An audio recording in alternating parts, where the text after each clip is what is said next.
જય હિન્દ, જય ભારત મિત્રો. સ્વાગત છે તમારું નવા વિડીયોની અંદર. આ વિડીયો છે એની અંદર આપણે જોઈશું કે પ્રધાનમંત્રી આવાસ યોજના અંતર્ગત અત્યારે ખાલી 2 લાખ રૂપિયાની અંદર મકાન મળી રહ્યા છે. હવે આ મકાન માટે તમારે ફોર્મ કેવી રીતે ભરવાનું છે, કયા કયા ડોક્યુમેન્ટ જોશે, કેટલા પૈસા ભરવાના છે અને કોણ આની અંદર એલિજિબલ છે, એની આપણા વિડીયોની અંદર સંપૂર્ણ ચર્ચા કરવાના છીએ. એ પહેલાં જો તમે ચેનલમાં નવા છો તો ચેનલને સબસ્ક્રાઇબ જરૂરથી કરી દેજો. હવે મિત્રો વાત કરીએ તો 2 લાખવાળા પ્રધાનમંત્રી આવાસ યોજનાના ફોર્મ ભરવા માટે તમારે રાજકોટ મ્યુનિસિપલ કોર્પોરેશનની rmc.gov.in ની વેબસાઇટ ઉપર જવાનું છે.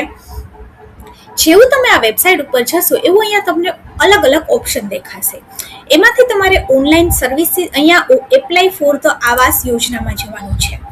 એપ્લાય ફોર ધ આવાસ યોજનાની અંદર તમે જશો એટલે અહીંયા ઉપર બધી માહિતી છે ઓપન થઈ જશે.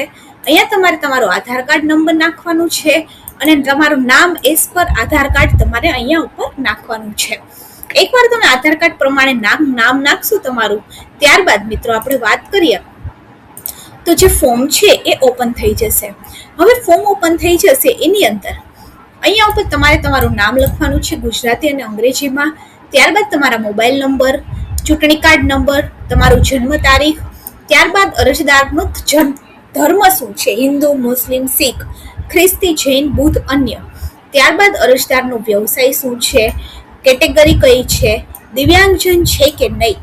ત્યારબાદ અત્યારે જે જગ્યાએ રહો છો ત્યારનું હાલનું સરનામું છે તમારે લખવાનું છે.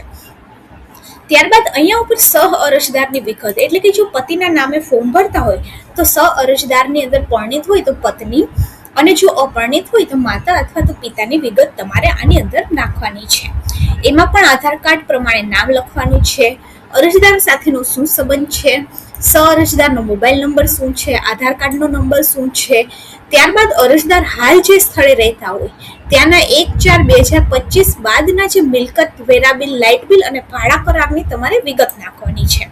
એટલે કે મિલકત વેરા બિલ નંબર નાખવાનો છે, લાઇટ બિલ કનેક્શન, ગ્રાહક નંબર અને ભાડા કરારની તારીખ શું છે. આ બધી વસ્તુઓ તમારે આની અંદર નાખવાની છે. હવે મિત્રો વાત કરીએ તો અરજદારના કુટુંબની વાર્ષિક આવક કેટલી છે. એની અંદર તમે આવકનો દાખલો નાખો છો કે ઇન્કમ ટેક્સ રિટર્ન નાખો છો.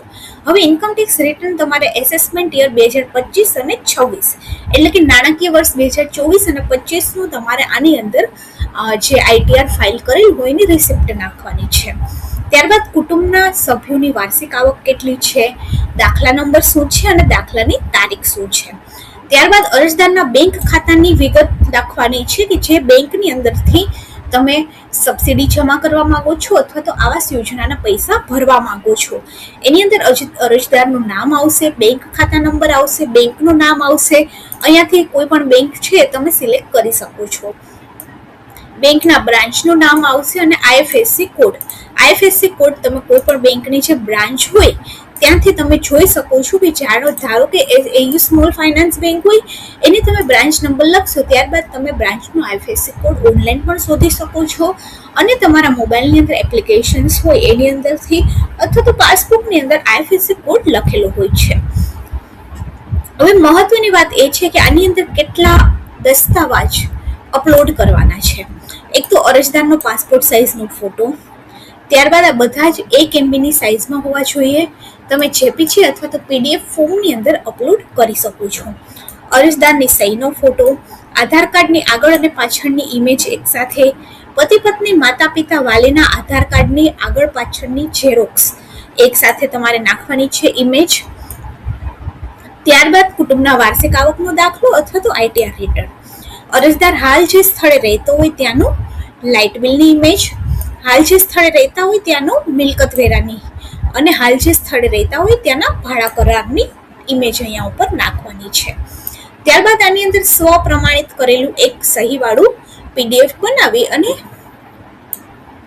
સેલ્ફ ડિક્લેરેશન પણ નાખવાનું છે. ચૂંટણી કાર્ડના આગળ પાછળની ઇમેજ, અરજદારના રેશન કાર્ડના પ્રથમ પેજની તથા પેજ પર જે કુટુંબના સભ્યના નામ આવતા હોય એ બંને પેજની એક સાથે ઇમેજ અપલોડ કરવાની છે. બેંક ખાતાના પાસબુકના પ્રથમ ખાતાની અને અથવા તો તમે બેંકનો કેન્સલ ચેક પણ નાખી શકો છો. ત્યારબાદ અરજદારના નામમાં કોઈ ફેરફાર હોય તો જે સરકારના ગેજેટની અંદર આપણે આપેલું હોય કે આ પ્રમાણે નામ ફેરફાર થયું છે, એ ગેજેટ અથવા તો લગ્નનું પ્રમાણપત્ર જે હોય એની ઇમેજ નાખવાની છે. હવે આની અંદર ડિપોઝિટ પેટે 5,000 રૂપિયા ભરવાના છે અને ફોર્મની ફી 0 રૂપિયા છે, એટલે કે ફોર્મ મફતમાં ભરવાનું છે. મિત્રો વાત કરીએ તો જ્યારે પણ તમને મકાન ન લાગે ત્યારે આ ડિપોઝિટ પરત આવી જતી હોય છે અને સ્વપ્રમાણપત્ર ઉપર વહેતું હોય તમે અહીંથી ડાઉનલોડ પણ કરી શકો છો. આ સ્વપ્રમાણપત્ર છે કે અહીંયા તમારે અરજદારનું નામ ને લખવાનું છે, અહીંયા બધી ગાઈડલાઈન આપેલી છે. ત્યારબાદ અહીંયા વાત કરીએ તો કેટલા ટકા મકાનો કોને ફાળવણી થશે, આ બધી જ વિગત છે આની અંદર આપેલી છે. હવે મિત્રો વાત કરીએ તો આમાં પૈસા કઈ રીતે ભરવાના, તો કે ડિપોઝિટ પેટે તમે જ્યારે 5,000 રૂપિયા ભરો છો ઓનલાઈન સાથે ત્યારબાદ તમને જો ઘર લાગે તો આવાસની કિંમત 32,500, એવા કુલ 6 હપ્તા તમારે, એટલે કે 1,95,000 રૂપિયા તમારે 6 હપ્તાની અંદર ભરવાના છે. ડ્રો થાય એના 10 માસની અંદર તમારા હપ્તા ભરવાના છે. નિયમિત જો તમે હપ્તા ન ભરો તો આવાસ રદ કરવામાં આવે છે.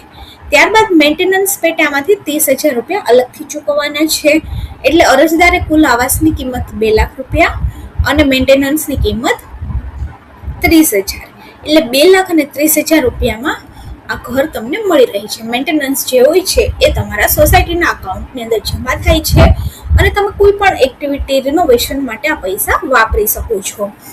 ત્યારબાદ સ્ટેમ્પ ડ્યુટીનો ચાર્જ અલગથી ભરવાનો રહેશે.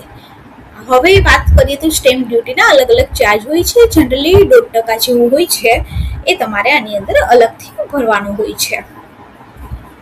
મિત્રો વાત કરીએ તો આની અંદર તમારે આ ફોર્મ છે એ ભરી દેવાનું છે અને ત્યારબાદ અહીંયા અરજદારની નામ, સરનામું, વાર્ષિક આવક અને અરજદારની સહી કરી અને અહીંયા ઉપર જે સેલ્ફ ડિક્લેરેશન આપેલું છે ત્યાં તમારે આની ઇમેજ જે છે એ અપલોડ કરી દેવાની છે. તો આવી રીતે પ્રધાનમંત્રી આવાસ યોજનાનું ફોર્મ તમે ઓનલાઈન ભરી શકો છો.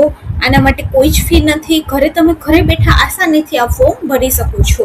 જો વિડીયો સારો લાગે તો વિડીયોને લાઈક કરી દેજો અને આપણી ચેનલ ગવર્મેન્ટ સાથીને સબસ્ક્રાઇબ જરૂરથી કરી દેજો. આવી જ અવનવી માહિતી મેળવવા માટે ચેનલ સાથે જોડાયેલા રહો અને ચેનલને સબસ્ક્રાઇબ જરૂરથી કરી દેજો.